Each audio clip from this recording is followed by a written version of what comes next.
Thank you for joining this month's session of the Citrix Troubleshooting Masterclass.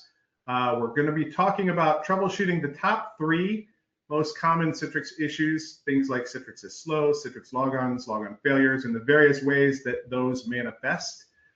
Before we get rolling, let me just introduce our panel today. You've got myself, Kiri Pence. I'm on the product team. Martin Quinnen, one of our client success engineers at Goliath. And our featured speaker today is Cliff Miller. He is the CTO of IntraSystems. So Cliff he's been in the enterprise IT space for over 2 decades. He's supported Citrix environments, big ones like thousands of servers, tens of thousands of users. So the issues that we talk about, that you guys live every day, that we're going to cover on the masterclass, these are things that he's lived. So it's not theoretical knowledge, it's hands-on experience that he's had. If you're not familiar with IntraSystems, they're a Citrix-focused consultancy, managed services provider, although they're not limited to Citrix. They're also a longtime Goliath partner. For 30 years, they've been designing, implementing, and supporting various environments focusing on Citrix, built around the same types of problems that we're tackling today. So things like slow performance, logon failures, and app delivery issues. We want the session today to be engaging, so please ask your questions. In the GoToWebinar toolbar, there is a question and answer panel. So let's be engaged, ask your questions in there. We'll take your questions as they come in. So if they're relevant to the topic that we're talking about, we'll try to get those incorporated and not wait until the end. Anything that we don't have an opportunity to answer, either we don't have an answer for or that there's no time, we'll make sure that we follow up with you on those. We're going to do a quick poll, and then at the end of the session, we have a brief survey. I believe it's just 3 questions, so if you can just take 15 seconds to answer that, that's super useful for us. Our troubleshooting use cases that we're going to go through today are going to be focused around Citrix logon issues, launch failures, application crashes, and connection failures. And we have some very specific scenarios that we're going to go through on those. So before we jump into the content, let me go ahead and launch our poll. So what VDI or DAS or desktop solutions are you currently using or considering deploying within your environment? Go ahead and get that launched. I assume everybody on here is using Citrix. That one should be a no-brainer, but we know a lot of people are using multiple EUC technologies or are considering moving. I know Citrix has made it a little bit easier for people to consider a life outside of Citrix over the recent couple of years. So just always good to understand what you guys are thinking. It also helps us to build content in the future. All right, just a couple more seconds. All right, we're going to go ahead and end it. Looks like most of you are on Citrix, obviously, but that most of you, a good portion of you, are actually looking at moving to AVD or Amazon Workspaces, so cloud-hosted DAS. So very interesting. All right, thank you. That helps us, like I said, with future content, just to get a pulse on what is going to be relevant and meaningful to you all. There are a lot of new faces on the session today, so I just want to do a quick introduction as to what Goliath is, who Goliath is, what it is that we do, so that when we have our conversation, it'll make it a little bit more sense for you. So effectively, we're IT observability for any VDI or DAS platform, whether you're on-prem, cloud, or hybrid. So for all of you on Citrix, obviously we cover Citrix, but Omnissa, AVD, Amazon Workspaces, et cetera, as well as Azure and AWS cloud infrastructure as well. And what we really are designed to do is help IT move from a reactive posture to a proactive posture. And so we're doing that by helping IT professionals like yourself get ahead of issues, anticipate them before users are impacted. When issues do arise, troubleshoot them quickly, and documentation that helps prove root cause so that permanent resolution can be put in place. And all of this really sort of exists because the IT delivery infrastructure is super complicated. You guys already know that. You live it every day. There's 15 or more unaffiliated vendor technologies that have to work in concert to actually deliver the end user experience. Citrix is only a piece of that complexity. quite honestly, it's somewhat miraculous that it even all works together and delivers a good end user experience. But because of that, it takes purpose-built technology to identify within the mesh of integrated technologies which IT elements are responsible for poor performance issues. All of you have a lot of monitoring tools across the IT stack, and they're all very good at what they do. But the problem is that IT is siloed, the monitoring tools are siloed, they're designed for their specific function, their specific piece of the stack, which is great, except for when most organizations are built like this, which is probably everybody on this call.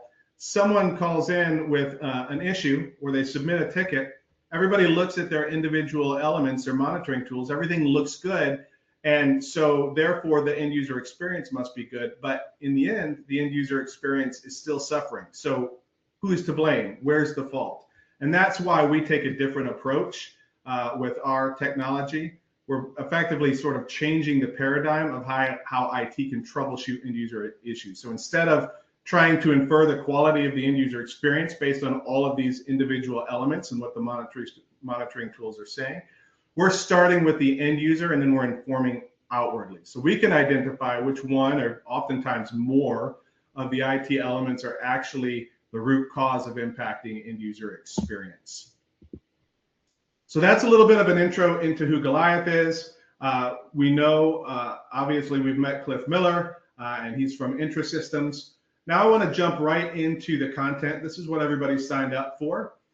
So we've got a series of 5 different troubleshooting use cases that we're going to go through, all focused around those 3 common issues. So slow logons, we'll talk about session launch failures, application crashes, connection failures, and the like. So with that, I want to bring in Cliff Miller and Martin Quinnen. They're going to kind of lead this next part of the session. So again, if you've got any questions at any point, please type them into the question panel and we'll make sure that we get to those questions as quickly as possible. Now, Martin, I am working on making you presenter right now. So you should have the screen. Got it now. Give me just a moment to get this up.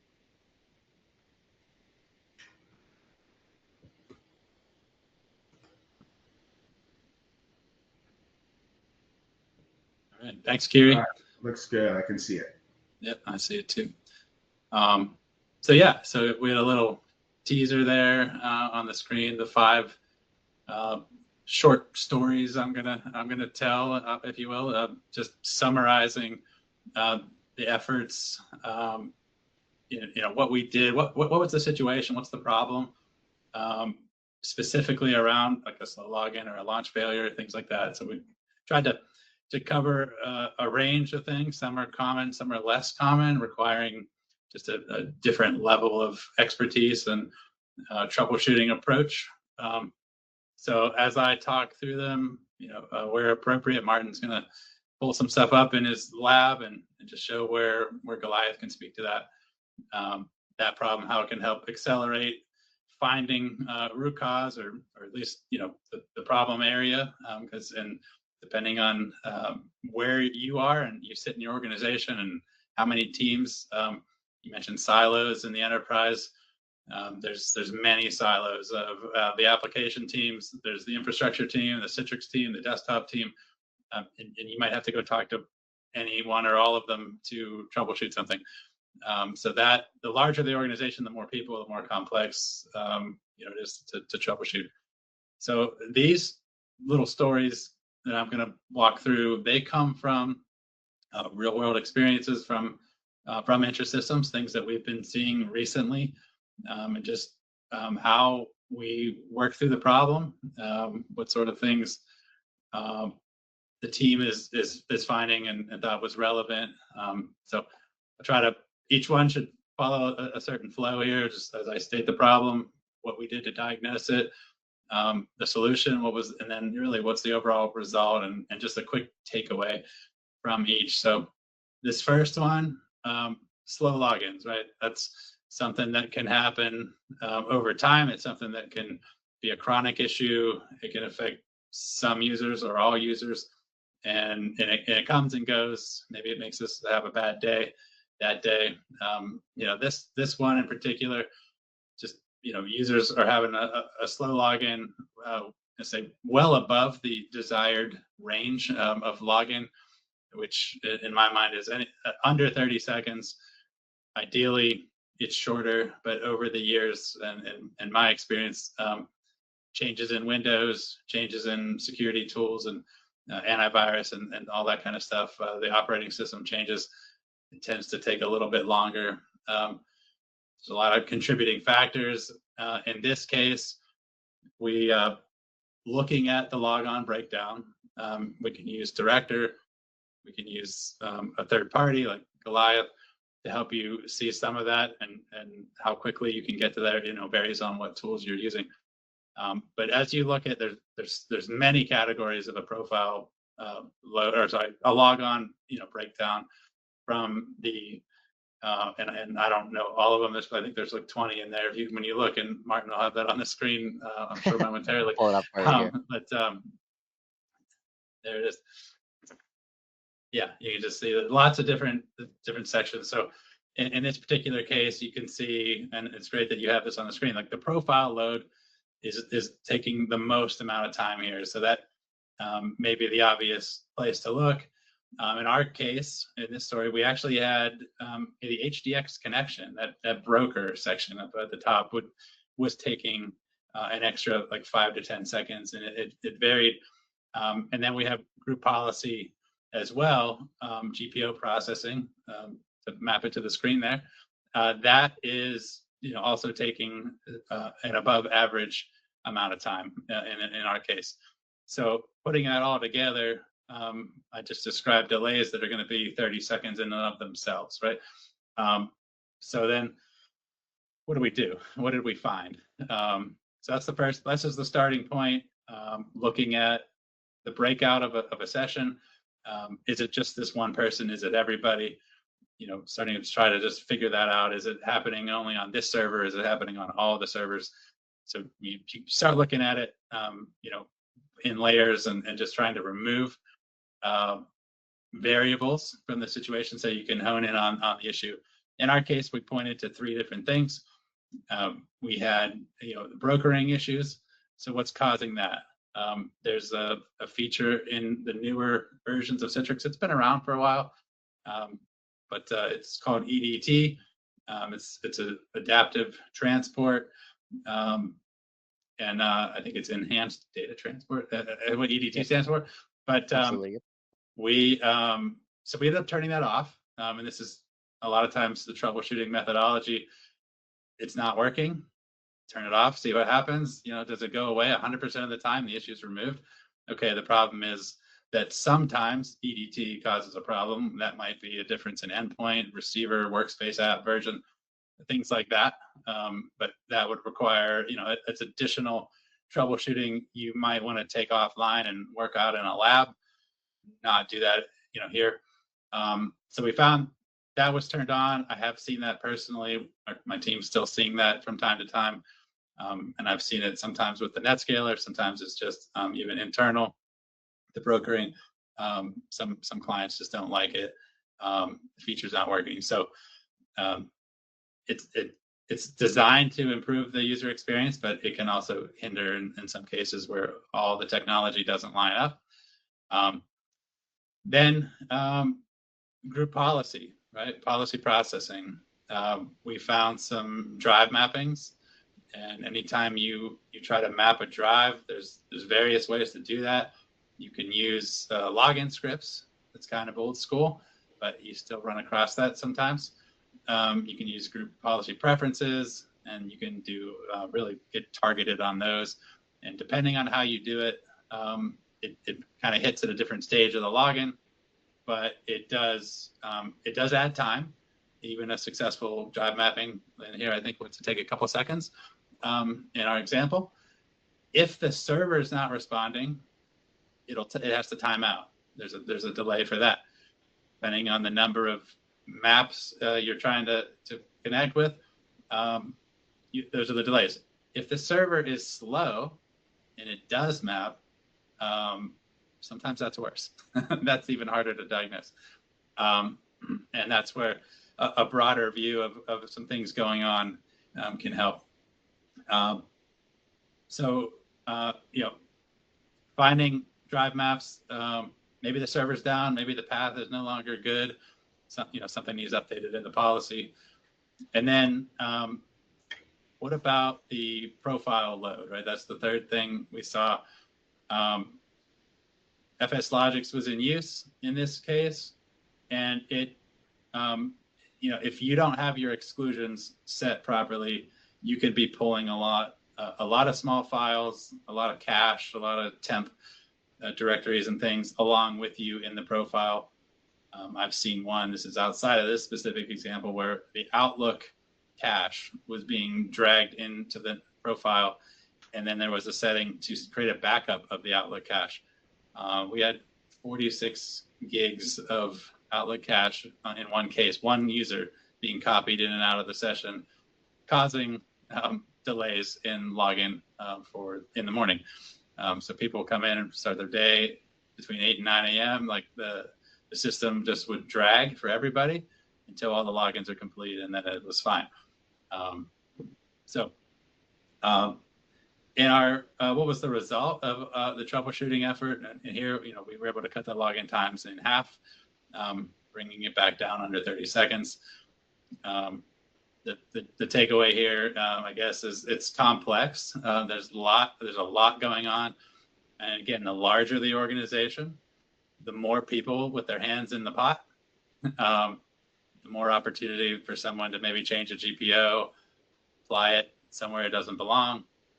And that can create just delays that are tricky to find when you don't know what happened, and you can check your change control, but maybe no one filed one, and so you got to have these tools and understand where to look and what's going to remove the most noise first by targeting your approach. So we have a couple questions that have come in. Thank you all for submitting those questions. Again, just a reminder, if you have questions, we'll try to get to them in the section. So if it's specific to the topic that Cliff is talking about, go ahead and ask them, and we'll try to get them inserted during that part of the conversation. Cliff, the question came in, so when logons are slow, how do you tell whether it's one user or if it's a systemic problem before you start digging into it? Is there a way to do that, or do you have to dig into that first? Yeah. The first place you can look, everybody has access to Director or Monitor if you're in the cloud. You can get a look at all the logons, the logon performance over time. So just seeing, are there big spikes in the logon performance? You see a graph, kind of like what we're seeing on the screen, and that trend like over time. And I think the Director does it more of a line graph view, right? But are you seeing a spike overall? If you drill in and look at individual sessions or app launches, are you seeing it? And then just sort by logon time and performance there.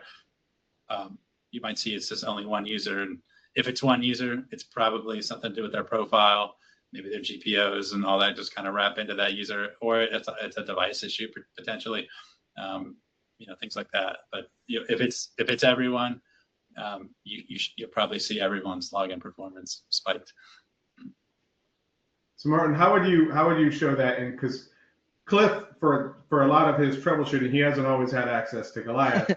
How would you show this? Because I know you've been kind of showing some of this stuff. Cliff is talking about like, this is where I would go in Director, or this is where I'd go in ADM, different places. Martin, can you just kind of talk a little bit about how you would show some of these things quickly? Yeah, absolutely. So what you guys were seeing as I was going into, say, like an individual session, I'll just grab any one here. Might not be as showy as the last one, but obviously that logon breakdown that Goliath has at the deepest level is going to give you that visibility, right? So the diagnosis for something like that HDX connection stage, group policy processing, and profile load all unified into the single view here. And especially for scenarios where we have something like FSLogix, right? Where that's going to be doing an instantaneous handoff of a container, where then Windows is going to be mapping that after the fact potentially a lot of times if you're looking at something like a director or monitor, profile might show very short, right? When in actuality, the user's still experiencing slowness or delays during the beginning of that logon. And so that visibility at even something like the Windows level, where we're going to pull that at the substage here, can be very helpful for indicative kind of that type of scenario. Now, of course, when it comes to identifying at a higher level, say who all is impacted, right? Where are my issues coming from? That logon trend, just like you described, Cliff, I mean, it's an invaluable feature to have, right? Just to know, has this been happening recently? When did it start? With something like our historical database, you can just go back 30 days if you need to and see when those issues started. You can always align with Cliff, like you mentioned, change control, right? Those logs, always helpful for identifying what change we made, maybe broke the system. As we go down here as well in Goliath, what you're going to see is an ability to drill into the actual affected users. So say, for example, logons start to spike.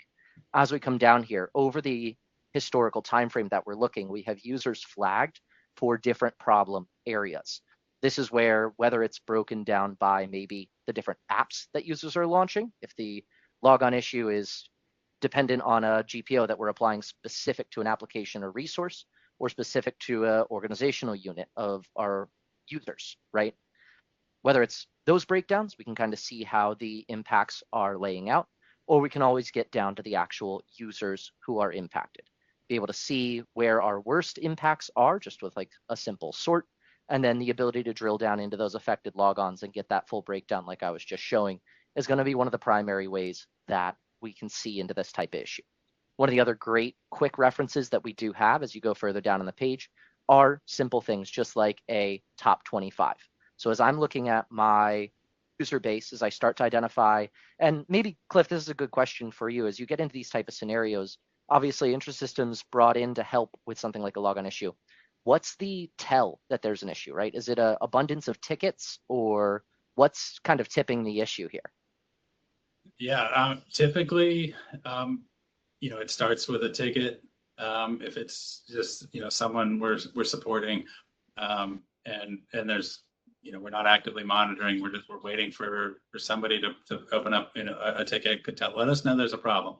And that could be the end user, depending on the support level that we have, or that could be, the sysadmin who needs help with specifically around Citrix, because they wear many hats, things like that. So, yeah, and a lot of times, what I've found, you get that one report, it's more than one. If it's a performance issue, people don't want to pick up the phone and call support. The last thing we all want to do is talk to tech support, or really any kind of support if we don't have to. I just want to do my job, keep moving.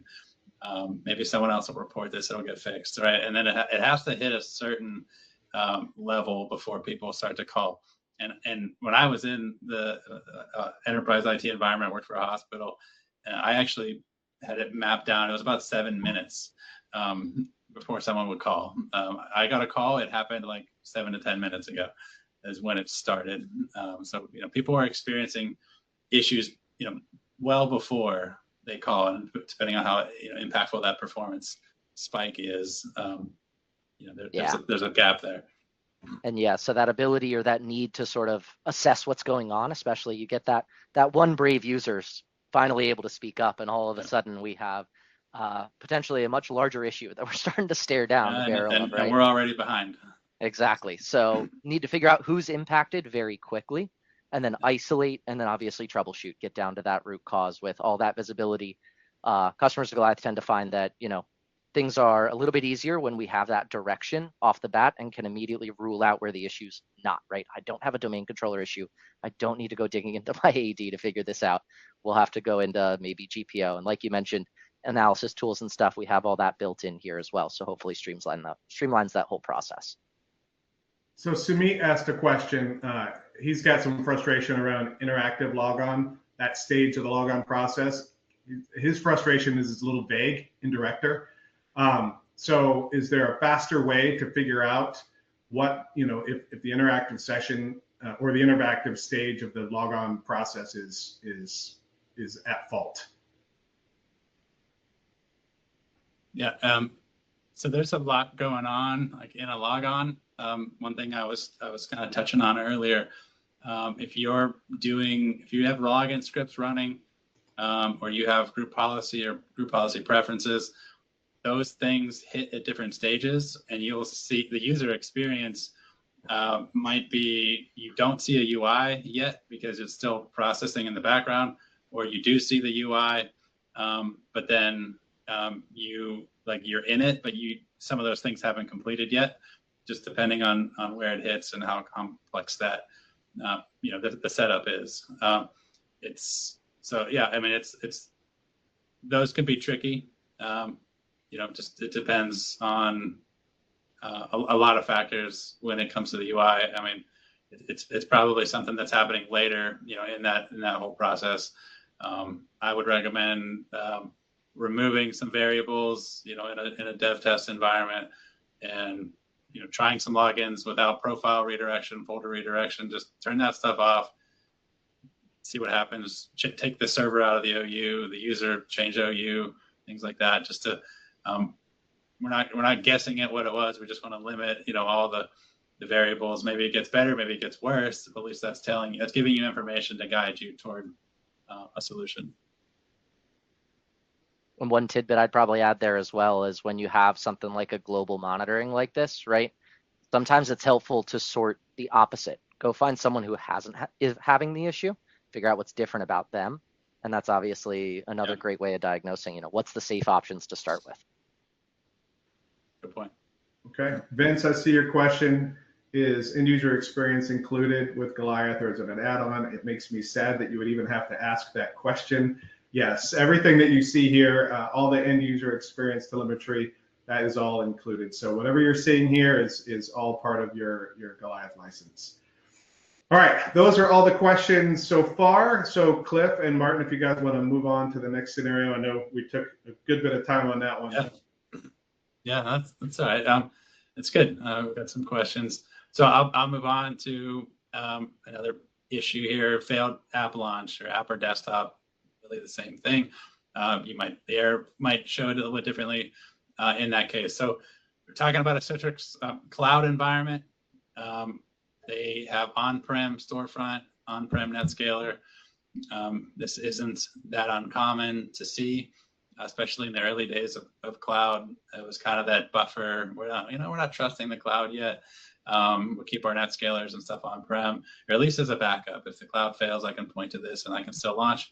In a lot of cases, it was still the primary. And so that's the environment that we have, and then we get called that users can't authenticate. They would see their published resources, right? You log into the storefront page, the gateway page, and you see apps or desktops, but the launches fail. So what we did, just looking at director, again, seeing launch failures spiking, understanding where people are coming from, go look at the NetScalers, and we see immediately when you log into NetScaler, you get the dashboard view, and if there's errors, if there's things turning red, it's showing up in that dashboard in the top right, and you can see, okay, the STAs are down, and they're responsible for, that's a secure ticket authority. It's responsible for communicating between the NetScaler and the storefront and the controllers. They need to match on the NetScaler and on the storefront in order for that connection to work. So we saw our resources, but we can't launch them because our tickets aren't matching. We were querying the wrong servers.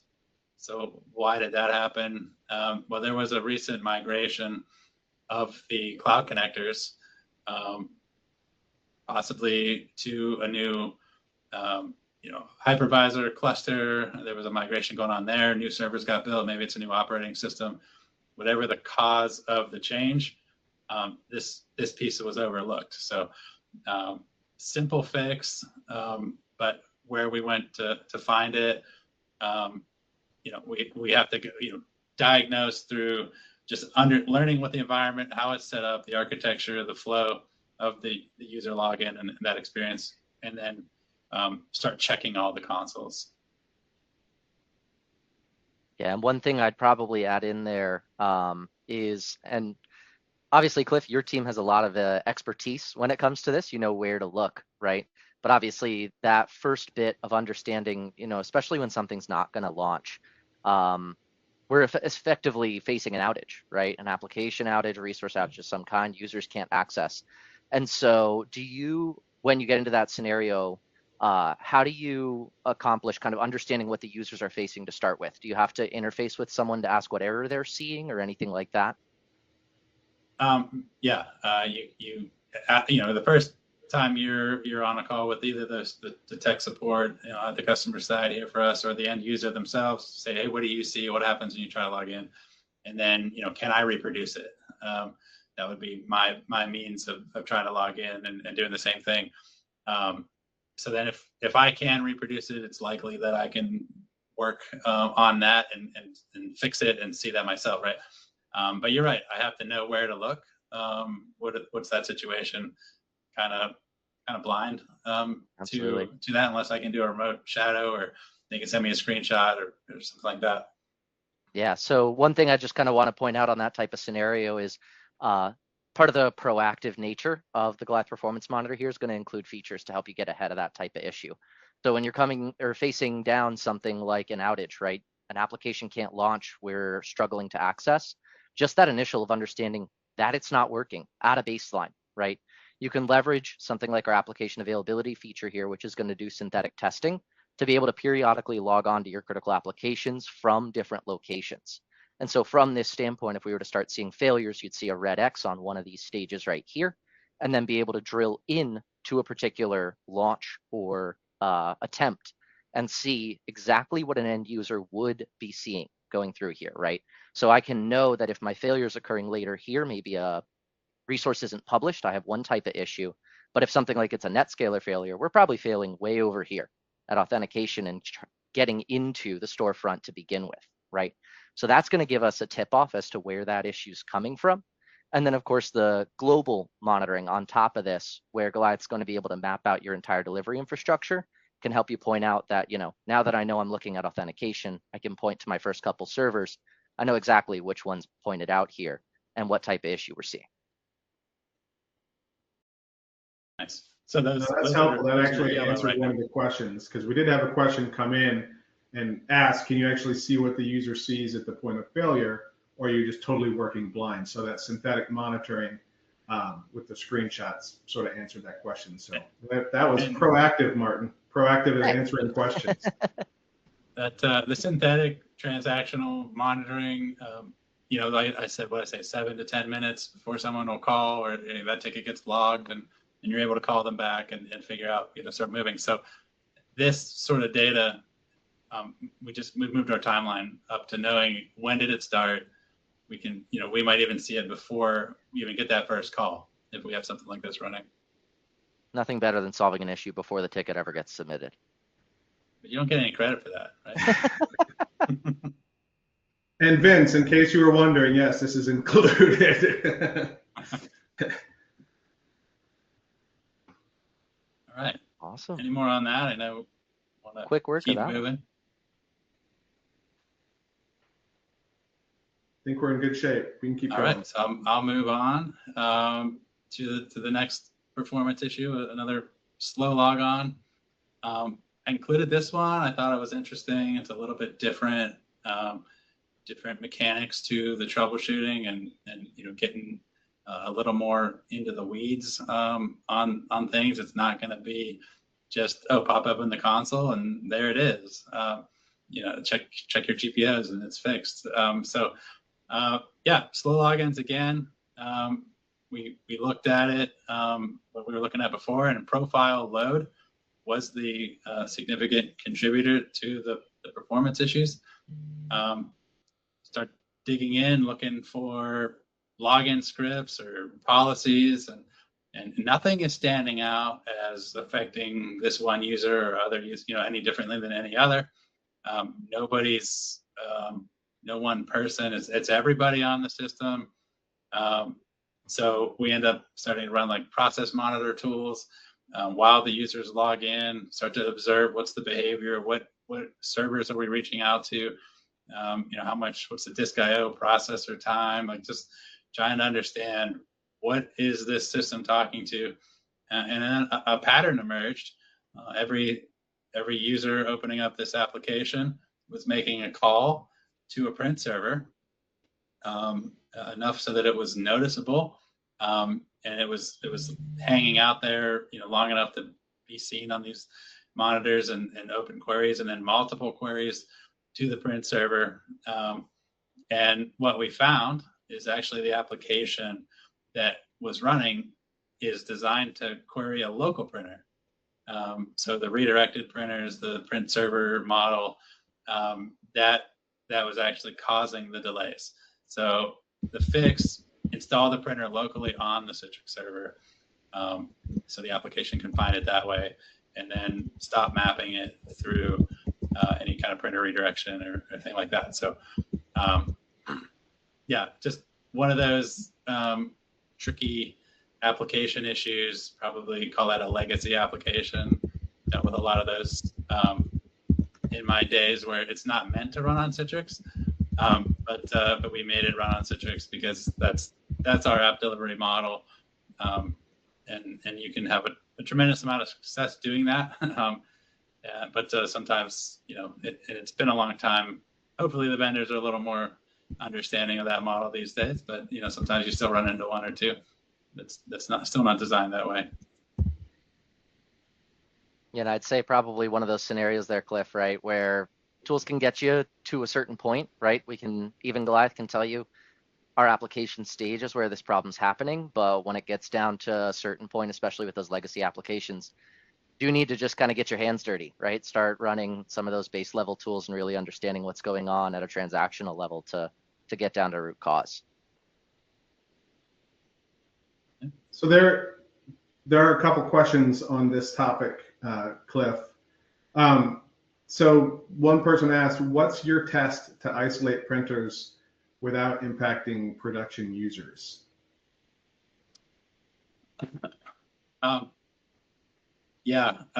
So what I would do is isolate a server. If you have to, really, if you think you're having a printer issue, you could isolate a server, log in from that user perspective, try to map all the printers that same user would if you're using a test account, or maybe you have to test with the user. Just it can vary. We don't like to impact people's productivity and have them, drag them into our troubleshooting process while we try to identify an issue. But oftentimes I do things like that. Again, removing removing printers from the device, understanding that we'll just recreate them, when we're done troubleshooting here.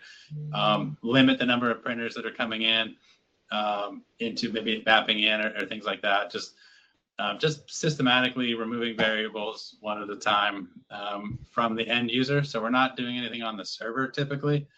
In that case, if we do need to start changing the server, then we take it offline, put it in maintenance, maybe move it to a test delivery group. A lot of times you might just be able to use a test server that's sitting out there. You don't really have to move things around if we're using controlled images and things. Just a few ways to isolate the server would be my recommendation. Okay. All right, I think we can continue on. All right. So this one, application crash, it's actually tied to printing again. So policy here in this scenario was set to map all client printers. So we got several hundred users logging into these systems, mapping all their printers. And that's taking, obviously it takes resources to map those printers. And we're using the print drivers. Now there's a couple ways to configure printer redirection. Citrix has the universal print driver. You can also do the print spooling on the server or on the endpoint. I find that you get a lot less crashes when you do it at the endpoint and not on the server. Also, the universal driver really helps with that, preventing those spooler crashes. If the print spooler crashes, everybody's down. And in this case, the user's software was looking for a software-based printer. Think of like Foxit PDF reader or a scan to print type of printer, like the OneNote printer that shows up sometimes if you have that on your device and it'll map into your session, things like that. So it was the print manager service was evaluating all these printers, and you would see eventually it would hit a certain printer and print driver that it didn't like, and it was causing the spooler to crash, which is causing application issues. So what we did is once we identified the printers that are unnecessary, we created some policies to prevent those printers from being mapped. Specifically, the one that was breaking it was this application-specific printer that nobody was using inside of the session, so we didn't need it there. Taking it out, solves the problem. So really, this is a case where less is more. I want to say, right? Less print drivers, less strain on the CPU. The less you can do inside that server, the better experience you're likely to get. Now, there may be scenarios where you want to print from the centralized data center of the server, but most often the printer is near the user. It's near that device. So pushing the print job back down to the user device to send it to the printer, that's the best way to do it. And it does not, if there's an issue at that level, it's not causing an issue for anyone else running inside the session. So we do have a question come in. Martin, this is probably a question for you. Okay. Cliff, maybe it applies to the ways that you've solved this in the past, but can you automatically restart a service like Print Spooler when it goes down? So from the Goliath end, absolutely. So a couple of things I would touch on regarding that issue would be, obviously, Cliff, like you mentioned, right? If it's starting to map, hit failures, or we see a Print Spooler crash on the server side when we're trying to do all that load on the server, we could potentially start seeing issues. So things like the embedded intelligence in Goliath that's going to be able to give you a heads up to those types of issues, whether it's you're seeing some examples down here of just basic logon disconnect type of issues, as well as server conditions, resource utilization, or that very well-known Print Spooler crash, would be something we can surface immediately as it happens. How frequently is it happening and on what servers, allowing you to kind of get down to the right direction and understand what might be causing that. In answer to the question around resolution, absolutely. So Goliath has the ability to, keep an eye on whether it's in this case just basic services and take automated remediation action, whether that's just start the service right back up, let the team know. We probably still need to log a ticket if it's crashing to begin with, because there's probably a condition we want to solve to keep it from crashing in the first place. But we can at least resolve that in the meantime while we start getting started on the issue. Yeah, and without a product in place, you can set a Windows service to restart itself and restart once, twice, and then infinitely after. But it doesn't give you any root cause, and it's not necessarily addressing the issue. We want to understand how often is it happening. Maybe surface that with the tool. Sure, restart it when we see it, but yeah, log a ticket so we know about it, so we can go address the root cause. Like something's going on here. We don't want to just restart it and call it a day. How do you identify which redirected printers are unnecessary, and how do you or unnecessary and safe to block? Yeah, again, in this scenario, I would start with your PDF printers, label printers, any kind of software-based printer. There's something that looks like it's a scan to fax or something. Those, understand, are they being used by the application? Are they being dragged in by someone, just they're installed on the remote computer, the endpoints, for other purposes, and they're not used inside of Citrix. So sometimes you can get away with only create the default printer that can eliminate those issues.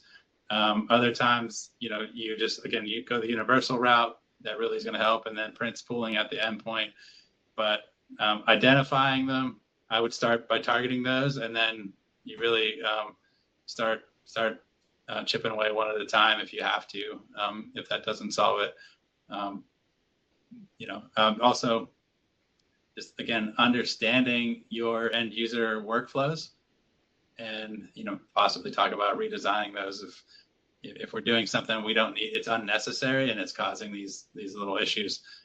We could probably come up with another way to do it that'll in the end create more stability.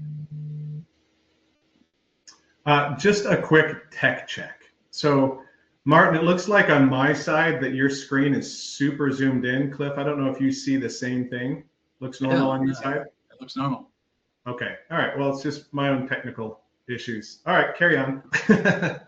I just wanted to make sure that the rest of the audience wasn't getting some skewed view. So thank you for clarifying that. Yeah, if I just scroll the scroll wheel, I can zoom in and out on it. Maybe you have something going on there. All right. So we got time for one more? We've got time for one more. All right, great. So this one is another connection failure, launch failure of an application. The issue was with a certificate. There are spoilers here on this slide. So this is a scenario where the users could launch their applications, they're getting a connection, but then they're getting an authentication failure. So think if you're running a desktop, the desktop screen opens, you see the connection happen, you've got that like blue background or something from Windows, and then you get this error about authentication. Digging into the logs on this one, identified that we see the failed authentication, we see a user certificate being presented to the VDA server, that's the session host that the user connected to, and that the CA denied the authentication. So in this example, we have Citrix Fast, the federated authentication service, that relies on your PKI infrastructure, your domain controllers, to issue certificates. This is used for single sign-on environments where you're doing things in the cloud and with authentication. So basically, the certificate expired. In short, reissued the certificate on the CA. Went through the process to reauthorize the fast servers from Citrix, and authentication started working again. The takeaway here, we got to monitor our certificate expiration. Some of these systems are, we feel like they're set and forget. You set it up. I'm never gonna have to look at this again.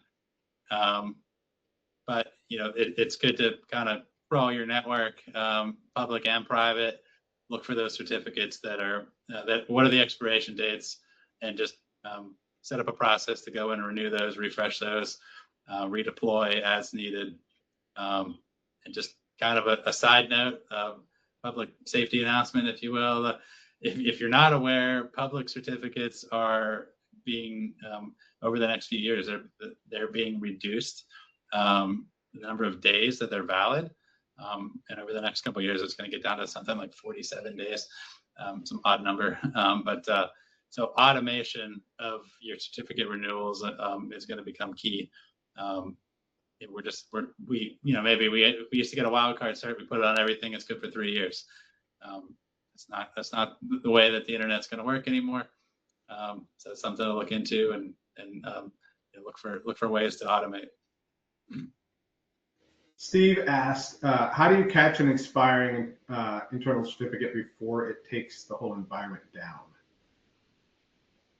Yeah, like I said, look at your CAs. Start there. You have an internal PKI infrastructure. You can view all the certificates that are issued from there. If you're running, in a Citrix example, go to your fast servers, and then, really, I would look for a product to look at the network, all my websites, everything I know about, identify.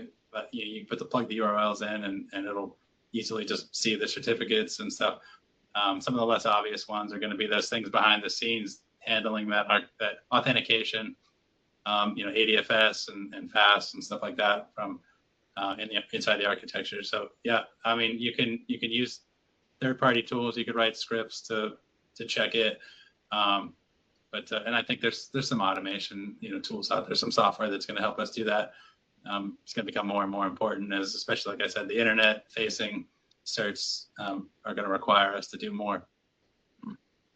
Yeah, and I would note, at least within Goliath, that's a use case you can leverage it for. So out of the box, we have a couple of hundred different events and conditions that we look for, but some things are just environment specific, right? Your specific fast servers, certs that you're running, and specific to your applications. We do incorporate the ability to basically execute any script that you'd want to import into the environment and be able to tell you, when something's failing. So you could essentially design a quick script to go check certificates, for example, and let you know when we're 2 weeks out, right? Give you some buffer time alert, send you an email, and then you can go ahead and take remediation of that. Actually recently did a similar application, not for certs, but for RDS licenses for one of our customers undergoing some growth and needed to know when they needed to beef up those underlying Windows RDS licenses to support the Citrix environment. And that was something we were able to write a script and check for ahead of time.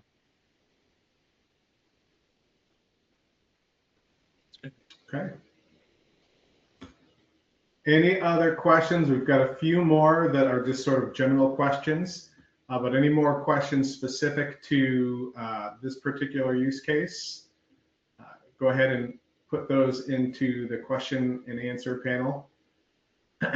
Martin, if you don't mind, I'm going to take the screen back. Sure thing.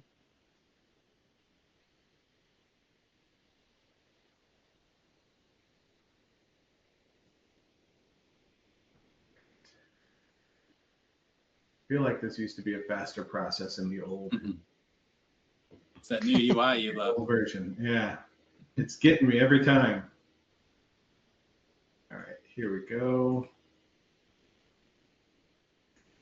So we do have a few other questions, like I said, but these are more general questions, not specific to the scenario, so I saved those. Martin, this is probably a question for you. Where is the data hosted? So you've been showing Goliath. They're curious as to where the data is hosted. Goliath's installed generally on the client location, so you usually do it within your Citrix environment. It's at its core a server and a SQL database, so you could really install that anywhere. We have plenty of customers who run that out of the cloud as well, but essentially going to be stored in a database local to your Citrix environment. It's all yours to do whatever you will with. Okay, and another question tied to that was around agents. What does this require? Yeah, so for Goliath's deployment, it's just going to be server-side agents. So we install agents to your app servers as well as your delivery infrastructure machines. So things like your storefronts and brokers, for example. That's where all the embedded intelligence and everything is coming from, executing all of those checks. And one thing I will note is Goliath does not require anything on your client devices. So as we get into looking at things like client-side connectivity or subsections of the logon, for example, all of that's done by our intelligent agent on the VDA itself. Okay. Cliff, next question is for you. If they're interested in having services, how would they get a hold of you? Yeah, I mean, they can email us at info@IntraSystems.com or my email is cmiller@IntraSystems.com. And yeah, I mean, whatever, we tend to just do an intro call. We can get a little bit, on who you are, who we are. Understand what are the pain points that you're experiencing right now, and then just figure out what's the best way to engage and support the current issue, and then help you with a long-term strategy. Cliff, another question for you. Chris has asked if you've heard of an application called Automax. That's the first part of the question. And have you heard of any specific issues with Automax causing long logon issues within Citrix? I haven't heard of a software called Automax. I'm familiar with something called Automox. I think that's actually what the... Oh, you know what? My glasses prescription needs to be updated. It is Automox. I can't see the question, so I'm just relying on you.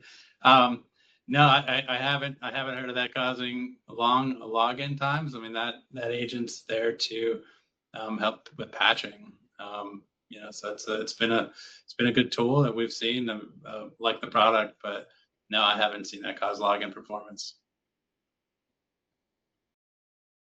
All right.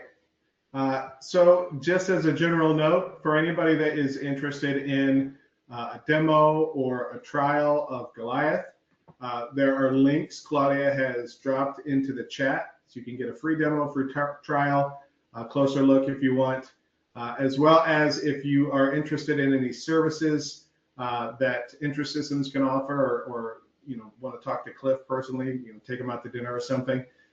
You can reach out to info@intrasystems.com. Sounds like Chris is going to ask you about Automox, not Automax, because you won't know what he's talking about, but he's going to ask you about Automox. So he'll be reaching out to you. What about Beyond Trust? There's another one for you, Cliff. What about Beyond Trust causing long Citrix logons? Any insights there? Not specifically, no. Beyond Trust is it, depending on exactly where we're seeing it, how we're using it. Anything we're doing for like MFA or authentication or security tools, that are, monitoring the system in different ways. Anything you put in that critical path, or like authentication or scanning the system, can cause issues. System agents often cause performance issues. The average environment has 10 to 11 agents these days, like in the enterprise. So yeah, there, as a collective, there are a few I've seen definitely cause the issue, but I can't say I've seen that one. Okay. And Chris, your last second question, yes, you'll get a recording of the session. So if you were late, or if anybody had to drop early, everyone will get a copy of the recording, probably tomorrow or Monday at the latest. All right. Well, Cliff, thank you so much for joining us today. Martin, thank you as always. We appreciate your time. Thank you all for joining the session as well. If you have additional questions, feel free to reach out. Cliff is, like I said, he's open for dinner most nights. If you've got tickets to any of the World Cup games, he's definitely down for that. But yeah, we're happy to answer any questions that you have as follow-ups. And again, after the webinar is done, there's a brief survey. So if you wouldn't mind taking a few seconds to fill that out, that's useful for us, and it helps make sure that we get the right content for you in future sessions. So thanks everyone again for joining, and we will see you next time. Thank you. Thanks, everybody.